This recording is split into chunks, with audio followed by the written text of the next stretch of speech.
आज का motivational video है, समय किसी का नहीं होता। कहने का तात्पर्य ये है, समय किसी का इंतज़ार नहीं करता। समय का अपना नियम है, वो अपने हिसाब से चलता रहता है। 24 घंटे चल रहा है, वो आपके लिए ठहरेगा नहीं। आपको अपने समय के लिए ठहरना होगा, अपने समय के लिए सोचना होगा। अब अपने समय के लिए कैसे सोचेंगे? इसका मतलब आप एक रूटीन में रहेंगे तो निश्चित रूप से एक समय ऐसा आएगा जब आपका वक्त बदलेगा।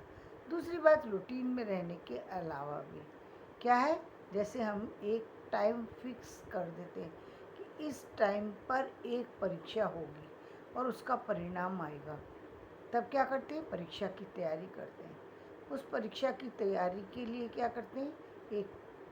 एक पर्टिकुलर कोर्स है, उसको हम जो है आ, उसको हम रीड करते हैं, उसको हम राइट करते हैं और उसको हम थिंकिंग भी करते हैं, उसको हम जहाँ उसको याद करने की आवश्यकता होती है याद करते हैं, जहाँ जहाँ अपने आप उसको बढ़ाने की आवश्यकता होती है बढ़ाते हैं, जहाँ घटाने की होती है घटाते हैं और समय पर परीक्षा दे करके अपनी उस स्टडी के बाद हमने क्या पाया उसको हम सुनिश्चित कर देते हैं। यानी हम जब एग्ज़ाम दे देते हैं और जब हमारा एग्ज़ाम क्लियर होता है, यानी हम सुनिश्चित कर देते हैं कि हाँ, हम सही थे या हम गलत थे, हमने कितनी तैयारी की थी, हमने कितनी तैयारी नहीं की थी, हमें जो काम दिया गया था हम उस पर कितने खरे उतरे, ये हम साबित कर देते हैं। यानी यदि हम उस रिज़ल्ट में पास हो जाते हैं, इसका मतलब हमारा जो काम था वो हमने सही समय पर किया था। दूसरी बात, सही तरीके से किया था।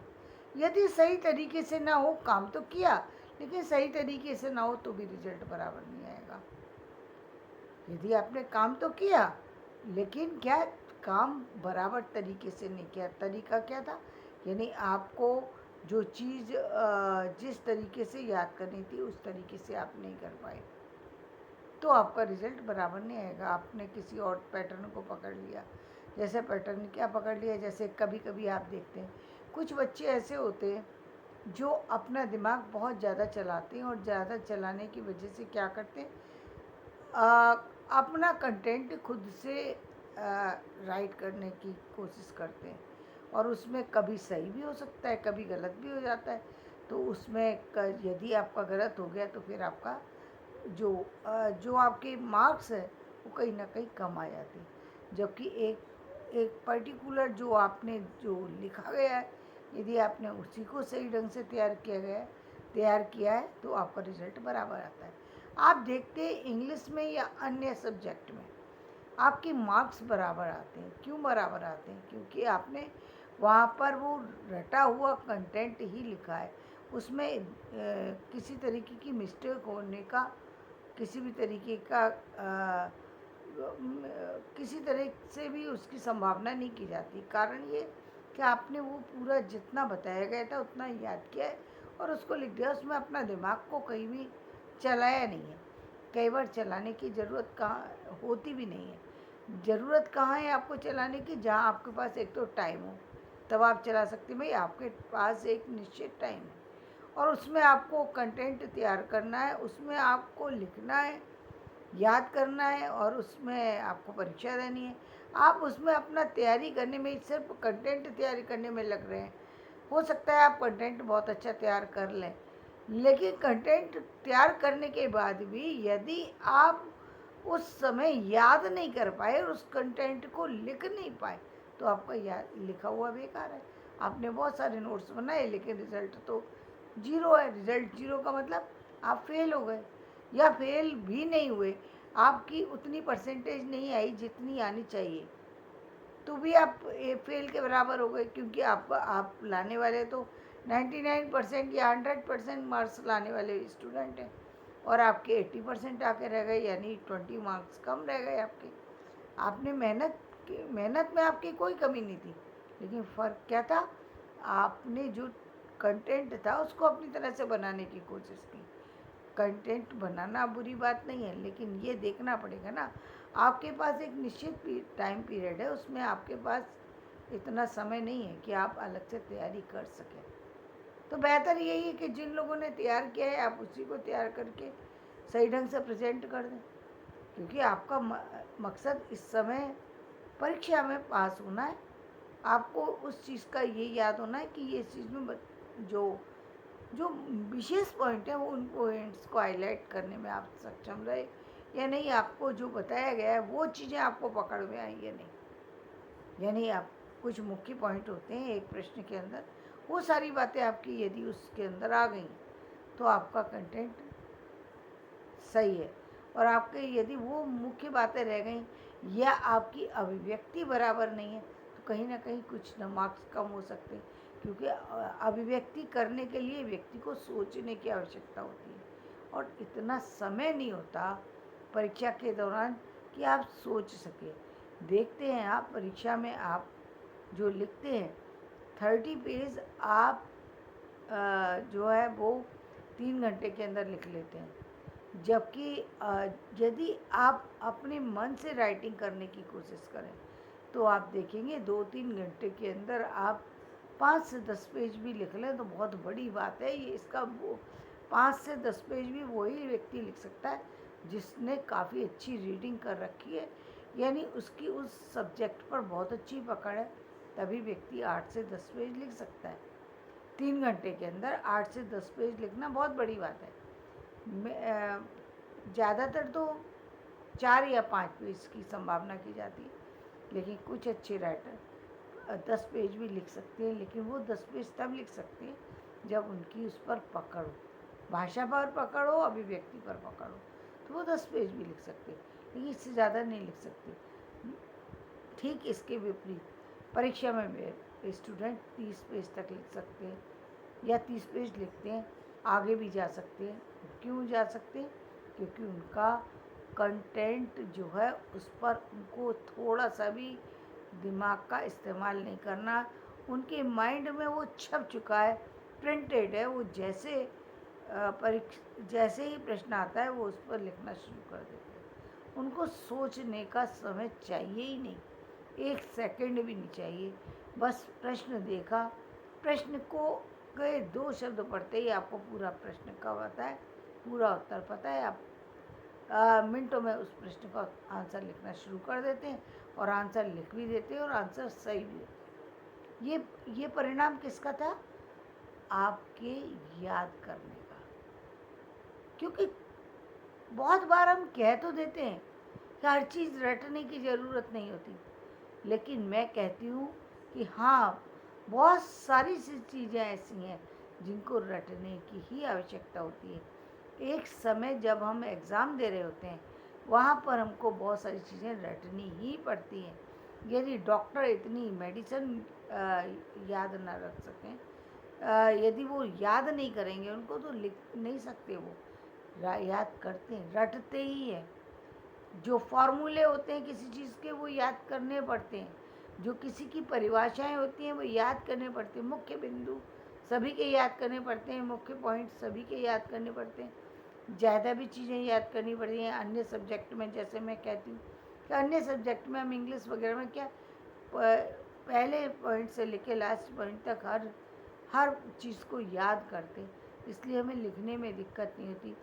और ज़्यादातर जो स्टूडेंट आपने देखा होगा कि जो भारतीय स्टूडेंट हैं, किसी भी लैंग्वेज के स्टूडेंट हैं, वो विदेशी बोलने वालों से ज़्यादा अच्छा लिख पाते हैं, जिन पर को महारत हासिल है, और ज़्यादा अच्छी इंग्लिश बोल पाते हैं। कारण क्योंकि उन्होंने रट करके कंटेंट को तैयार किया है, इसलिए उनकी भाषा पर पकड़ उनसे ज़्यादा मजबूत है। जिस तरह से हम देखते हैं कि अब विदेशों में कुछ भी लोग ऐसे निकल कर के आ सकते हैं जो भारतीय हिंदी बोलने वालों से भी अधिक अच्छी हिंदी बोल सकें। कारण ये है कि वो लोग रट कर के चीज़ों को तैयार करते हैं, समझ कर के तैयार नहीं करते कि केवल समझ कर के अपनी अभिव्यक्ति को अपने हिसाब से कर लें। ठीक इसी तरीके से जो विदेशी लोग हैं वो उस चीज़ को इतना ध्यान नहीं देते, उस तरीके से नहीं देखने की कोशिश करते, इसलिए हो सकता है उनसे कुछ चीज़ें छूट जाएं। और जो हमारे यहाँ के स्टूडेंट हैं वो कुछ चीज़ छूटने की संभावना उनके पास नहीं रहती, क्योंकि वो हर चीज़ बराबर से एक एक पॉइंट को याद करते हैं। इसलिए उनसे आशा की जाती है कि वो जितने भी पॉइंट लिखेंगे वो बिल्कुल सही होंगे, उसमें कोई चीज़ की त्रुटि होने की संभावना खत्म हो जाती है। तो जीवन में ये बहुत ज़रूरी है। तो ये इन सारी बातों को कहाँ से जो बताया था कि समय के साथ, समय नहीं रहता लेकिन आपको समय के साथ चलना है। तो वो 3 घंटे का जो समय है, आपने उसका सदुपयोग कर लिया। यदि आपने सदुपयोग किया तो रिजल्ट भी बराबर आएगा। यदि रिजल्ट बराबर आएगा तो आगे भी आपकी ग्रोथ बराबर होगी, क्योंकि रिजल्ट का ही तो परिणाम है कि आप आगे बढ़ सकें। किसी पोस्ट के लिए अप्लाई करने के लिए आपके रिजल्ट का होना ज़रूरी है। परीक्षा दी ही इसलिए जाती है ताकि रिजल्ट हमारे हाथ में हो और हम ये कह सकें कि हमने इस एग्ज़ाम को क्लियर किया है और अब हम इस पद के योग्य बन चुके हैं जिस पद को की आपको आवश्यकता है। जिस पद पर आपने किसी को अपॉइंट करने के लिए सोचा है, वो उन कैंडिडेट में से मैं जो है वो इस पद के योग्य हूँ। यही एक उम्मीदवार की जो है वो सोच होती है और इसी की सोच को लेकर के वो किसी भी परीक्षा में बैठ जाता है, किसी भी पद के लिए वो अप्लाई कर देता है और वहाँ पर वो सफल भी हो जाता है। तो ये बहुत ज़रूरी है कि आप अपने बहुत जगह पर आप याद करें कहाँ पर आपको अपने दिमाग को चलाने की आवश्यकता है। दिमाग को चलाने की आवश्यकता व्यवहार में होती है, परीक्षा के समय पर हो सकती है आपको आवश्यकता, कि जहाँ पर आप केवल कंटेंट को लेकर के नहीं बैठेंगे, वहाँ पर आपको अपने दिमाग को चलाने की आवश्यकता है। बात जो पूछी जा रही है आपको उसकी जवाब देने की आवश्यकता है। वहाँ पर रटे हुए कंटेंट की ज़रूरत नहीं है। वहाँ पर आपसे कुछ ऐसी भी बातें की जा सकती हैं जो आपके पाठ्यक्रम सामग्री से अलग हो, किसी भी तरह की बात हो सकती है वो। वहाँ पर आपको अपने दिमाग के चलाने की आवश्यकता है, वहाँ पर आपको आगे बढ़ने की आवश्यकता है। वहाँ पर ये नहीं है कि आप अपनी किताबों को लेकर के बैठे, क्योंकि वहाँ पर किताबों से काम नहीं चलेगा। वहाँ पर आपका दिमाग का यूज़ होना ज़रूरी है। 2 और 2 4 होते हैं, ये सब जानते हैं, लेकिन 2 और 2 माइनस कर दिए जाएँ तो फिर 0 हो सकता है और 2 और 2 प्लस कर दिए जाएँ तो 4 होता है। तो ये तो आपके ऊपर है ना कि आप किस तरीके से चीज़ों को देख रहे हैं, किस तरीके से रख रहे हैं। रखने का परिवर्तन, रखने की स्थिति बदलने से आंसर भी बदल जाता है।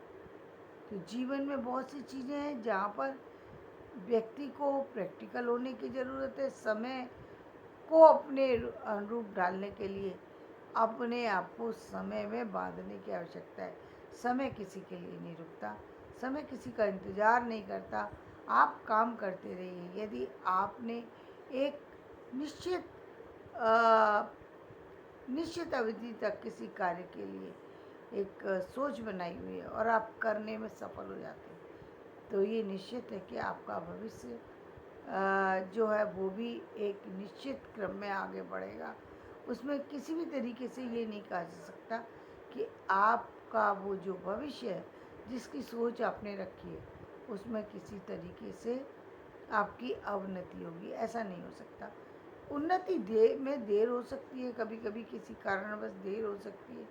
जैसा कि मैंने कहा कि आप अप्लाई करके आप वहाँ भी पहुँच गए, परीक्षा भी देने पहुँच गए, लेकिन किसी और का सिलेक्शन हुआ, आपका नहीं हो पाया, तो आपका सेकंड चांस में आपका सिलेक्शन हो सकता है, थर्ड चांस में हो सकता है, लेकिन सिलेक्शन हो जाएगा। यदि आप केवल उसी पद को करना